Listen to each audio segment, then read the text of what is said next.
Tentu ini adalah kabar yang baik bagi kita semua ya teman-teman, karena kita berharap semakin banyak pemain keturunan Indonesia yang bisa membela timnas Indonesia. Bukan berarti bahwa nanti tidak akan ada ruang ataupun peluang bagi para pemain yang dihasilkan dari liga domestik. Tentu mereka punya peluang yang sama untuk bisa bermain bagi timnas Indonesia, tapi tentu mereka harus bisa bersaing dengan rekan-rekan yang lain, bukan saja para pemain keturunan tapi juga para pemain lainnya yang berasal dari kompetisi domestik, supaya nanti yang bisa membela tim nasional Indonesia adalah the best of the best.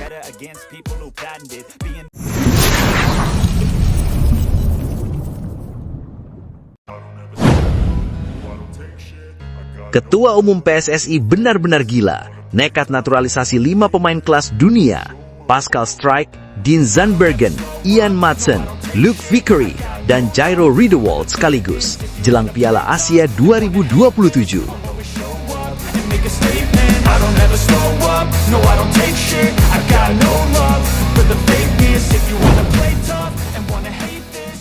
Langkah berani kembali dilakukan oleh Ketua Umum PSSI dalam upaya mempercepat kebangkitan sepak bola nasional. Keputusan yang disebut-sebut sebagai salah satu gebrakan terbesar dalam sejarah sepak bola Indonesia ini sontak mengundang perhatian publik, baik di dalam negeri maupun di kancah internasional. Dalam waktu yang hampir bersamaan, 5 pemain yang selama ini dikenal memiliki kualitas tinggi dikabarkan masuk dalam daftar naturalisasi timnas Indonesia. Nama-nama tersebut bukan sosok asing bagi penggemar sepak bola Eropa. Mereka adalah Pascal Struijk, Dean Zandbergen, Ian Maatsen, Luke Vickery, dan Jairo Riedewald sekaligus. Langkah ini dinilai sangat berani, bahkan sebagian pihak menyebutnya nekat.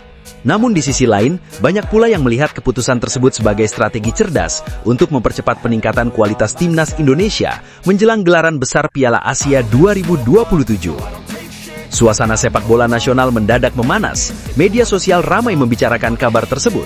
Banyak pengamat menyebut bahwa keputusan ini dapat menjadi titik balik sejarah bagi perjalanan sepak bola Indonesia. Tidak sedikit pula yang menganggap bahwa langkah ini adalah bukti keseriusan federasi dalam membangun skuad yang benar-benar kompetitif di level Asia. Langkah cepat ini membuat banyak pihak terkejut.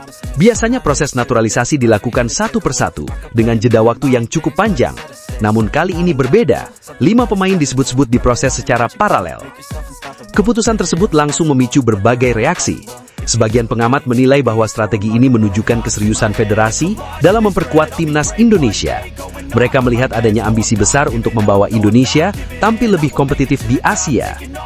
Di sisi lain, ada pula pihak yang mempertanyakan kesiapan sistem sepak bola nasional dalam mengakomodasi pemain-pemain dengan level pengalaman tinggi tersebut. Namun, satu hal yang pasti, kabar ini telah mengubah peta perbincangan sepak bola nasional dalam waktu singkat.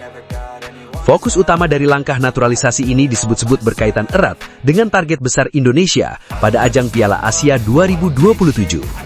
Turnamen tersebut dipandang sebagai momentum penting bagi Indonesia untuk menunjukkan perkembangan signifikan di level Asia. Selama beberapa tahun terakhir, timnas Indonesia menunjukkan peningkatan performa yang cukup konsisten, namun masih terdapat kesenjangan kualitas ketika berhadapan dengan tim-tim elit Asia. Karena itulah, penambahan pemain berkualitas tinggi dinilai sebagai solusi cepat untuk menutup celah tersebut.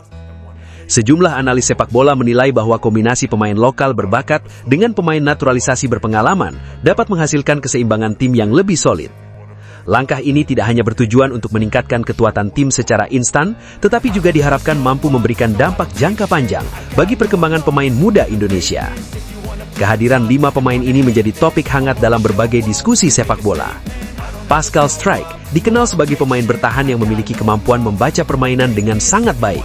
Ia memiliki postur tinggi serta kekuatan duel udara yang menjadi keunggulan utama. Kemampuannya dalam mengatur lini belakang membuatnya sering dipercaya sebagai pemain inti di klubnya. Ian Maatsen dikenal sebagai pemain yang memiliki mobilitas tinggi di sisi sayap. Ia memiliki kecepatan serta kemampuan menyerang yang sangat baik. Perannya sebagai bek sayap modern membuatnya menjadi aset berharga bagi tim yang mengandalkan permainan cepat. Nama berikutnya, Jairo Riedewald, merupakan pemain yang dikenal memiliki fleksibilitas posisi. Ia mampu bermain sebagai bek maupun gelandang bertahan. Pengalamannya di level kompetisi tinggi membuatnya dinilai mampu memberikan stabilitas bagi lini tengah. Kemudian ada Dean Zandbergen, pemain yang disebut-sebut memiliki naluri menyerang tajam. Ia dikenal memiliki kemampuan mencetak gol dari berbagai situasi. Keberadaannya dinilai dapat menambah variasi serangan bagi timnas Indonesia. Terakhir, Luke Vickery, pemain yang disebut memiliki kemampuan distribusi bola yang sangat baik. Ia dinilai mampu menjadi penghubung antara lini tengah dan lini depan. Kombinasi kelima pemain ini dianggap mampu menciptakan keseimbangan skuad yang lebih kompetitif. Setelah kabar ini menyebar luas, respons publik muncul dari berbagai arah. Di media sosial, banyak supporter yang menunjukkan antusiasme tinggi. Mereka melihat langkah ini sebagai bukti keseriusan federasi dalam membangun tim yang kuat. Namun tidak semua respons bernada positif. Sebagian pihak menyuarakan kekhawatiran mengenai ketergantungan terhadap pemain naturalisasi. Mereka menilai bahwa pengembangan pemain lokal tetap harus menjadi prioritas utama. Diskusi panjang pun terjadi di berbagai platform.